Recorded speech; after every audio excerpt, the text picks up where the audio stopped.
जोहार स्टूडेंट्स। तो कैसे हैं आप सब? आई होप आप सब बहुत ही अच्छे होंगे। आज हम लोग एक और इम्पॉर्टेंट वीवीआई क्वेश्चन की ओर रुख करेंगे और ये 8 मार्क्स के लिए आपके एग्ज़ाम पॉइंट ऑफ व्यू से बहुत ज़्यादा इम्पॉर्टेंट है।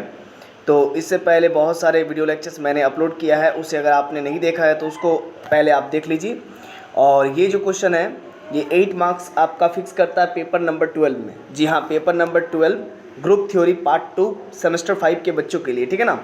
BVMKU यूनिवर्सिटी, VVU यूनिवर्सिटी और SKMU जितने भी झारखंड में यूनिवर्सिटी चलती है उन सभी के लिए। तो ये 8 मार्क्स आपके एग्ज़ाम के लिए बहुत इंपॉर्टेंट है। देखिए चलिए हम लोग समझते हैं क्वेश्चन क्या कहता है। क्या कहता है? वीवीआई थ्योरम है, for an abelian group the only inner automorphism is the identity mapping. अगर कोई अबेलियन ग्रुप है, इसका मतलब उसका हर एक दो एलिमेंट आपस में कम्यूट्स करेगा, ठीक है ना। अबेलियन ग्रुप है, the only inner automorphism is the identity mapping. तो उसमें जो भी इनर ऑटोमॉर्फिज्म एग्जिस्ट करेगा वो क्या होगा? आइडेंटिटी मैपिंग होगा। वेरियस, जबकि for a non abelian group, अगर कोई नन एबेलियन ग्रुप हुआ यानी कि जिसमें कम से कम दो ऐसे एलिमेंट्स मिलने चाहिए ए और बी जो कि आपस में कम्यूट्स ना करें, there exist non trivial automorphism. मतलब उसमें हमको दिखाना है कि आइडेंटिटी मैपिंग नहीं एग्जिस्ट करेगा, और उसी जब आइडेंटिटी मैपिंग एग्जिस्ट नहीं करता है तो उसी केस को हम लोग कहते हैं non trivial automorphism. I hope ये चीज़ आपको समझ में आई होगी। तो क्वेश्चन दो तरीके से एग्जाम में पूछा जा सकता है। तो देखिए पहला तरीका ऊपर में मैंने दिखाया और नीचे में ये दूसरा तरीका है, ठीक है ना। तो दोनों ही तरीका आप समझ लीजिए, और क्योंकि दोनों ही तरीके से एग्ज़ाम में क्वेश्चन आ सकता है, तो वहाँ पर एग्ज़ाम में क्वेश्चन को देख करके घबराना नहीं है। तो देखिए ये बहुत ज़्यादा बहुत ही वीवीआई है ना। हम लोग इसी को हम लोग समझ लेंगे।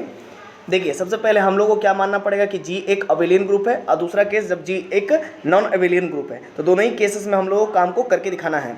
तो proof, since G is an abelian group, here we have G is an abelian group and F A is an inner automorphism. F A क्या है? इनर ऑटोमॉर्फिज्म है, where A is a fixed element of G. We have to show that, हमें show करना है F A is identity mapping, है ना। हमें show क्या करना है? इस केस में जब जी अबेलियन है तो उस केस में एफ ए मेरा क्या है? आइडेंटिटी मैपिंग है, ये हमें शो करना है।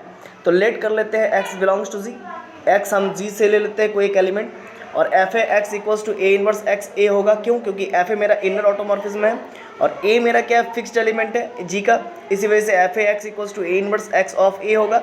Since G is an abelian, चूंकि जी एबेलियन है तो एक्स से बराबर ए एक्स लिख सकते हैं। तो इक्वेशन 1 में हमने फेरबदल किया, equation 1 becomes therefore F A x equals to A inverse A X. देखिए एक्स ए को मैंने ए एक्स लिख दिया और ए इनवर्स ए क्या हो जाएगा? आइडेंटिटी के बराबर हो जाएगा। तो आइडेंटिटी ऑफ एक्स हो जाएगा, आइडेंटिटी ऑफ एक्स से मल्टीप्लाई करेंगे तो वो हमारा एक्स हो जाएगा, क्योंकि आइडेंटिटी मीन्स क्या होता है? 1 होता है। तो 1 मल्टीप्लाइड बाई समथिंग, तो उसमें कोई बदलाव नहीं आता है, चेंजेस नहीं आता है। तो इक्वेशन 2 हो गया। Equation 2 represent identity mapping. तो हमने x पुट किया और x मिल गया, it means F A is an identity mapping, मतलब इनर ऑटोमॉर्फिज्म मेरा आइडेंटिटी मैपिंग हो गया। Thus if G is an abelian, तो हमें ये निष्कर्ष ये निकला कि इफ जी अगर एबेलियन ग्रुप है then F A is an identity mapping, ठीक है ना। अब हम लोग दूसरा केस लेंगे। दूसरा केस में हम लोग करेंगे क्या कि एफ ए, हम जी को क्या मान लेंगे? नॉन एबेलियन ग्रुप मान लेंगे, ठीक है ना। तो नॉन एबेलियन ग्रुप में कंडीशन क्या होता है? कम से कम दो ऐसे एलिमेंट्स मिलने चाहिए जो आपस में कम्यूट्स नहीं करेंगे। For example, now let us consider G is non abelian group, then there exist, तब जरूर अस्तित्व में आएगा एटलीस्ट 2 एलिमेंट, कम से कम 2 एलिमेंट्स ए कमा बी बिलोंग्स टू जी, जो कि जी क्या होगा? सच डेट इस प्रकार से कि वो दोनों आपस में कम्यूट्स नहीं करेगा, कम्यूटेटिव नहीं होगा। A B is not equal to B. अब क्या करेंगे? On pre multiplying A inverse on both sides then we get, तो दोनों तरफ हम लोग ए इनवर्स का मल्टीप्लिकेशन करते हैं तो क्या फ़ायदा होगा? देखिए A inverse multiplied by A B, it becomes identity, है ना। A inverse multiplied A, it becomes identity, we know that also.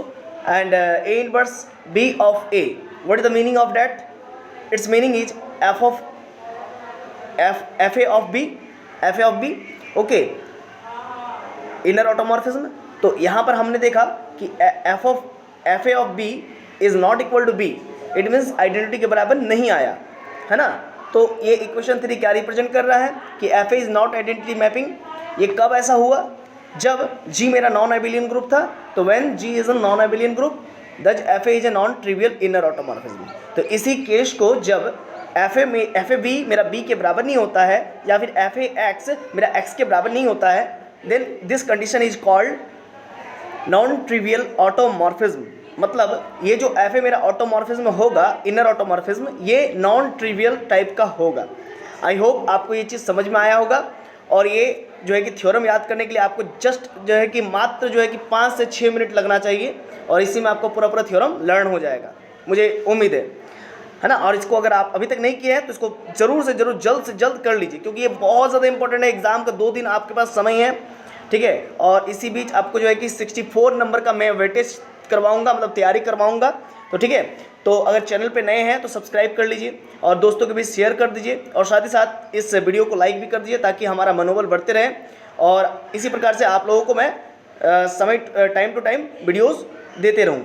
धन्यवाद। जोहार।